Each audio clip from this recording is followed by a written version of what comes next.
નીતિનભાઈ, હું ધોરણ 4 માં અભ્યાસ કરું છું. હું તમારા બધાના સમક્ષ એક પાત્ર અભિનય રજૂ કરીશ. તેનું નામ છે પૃથ્વીની વ્યથા. અરે રે, મેં તો માણસો ભેગી કેદુની નતી વાત કરી. ચાલો વાત કરી જો. અરે આ શું? માણસો પોલ્યુશન બહુ કરે છે, વૃક્ષોને કાપી નાખે છે, અરે પ્રાણીઓને મારી નાખે છે. માણસોને એક વાત નથી ખબર કે વૃક્ષો આપણે ઓક્સિજન દે છે.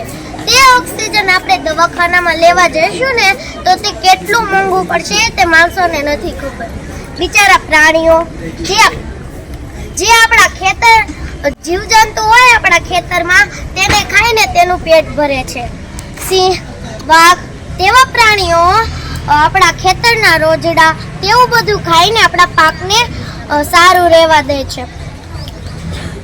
માણસો કહે છે કે આપણે આ પ્રાણીઓને ન કાપીએ તો તે આપણા પર છવાઈ જશે, પણ એવું નથી. એક જીવ એવો છે જે આખી દુનિયામાં છવાયેલો છે. એનું નામ છે માણસ. માણસ પોતે કરે અને બીજાનું નામ કરે છે. આવો હોય છે માણસ.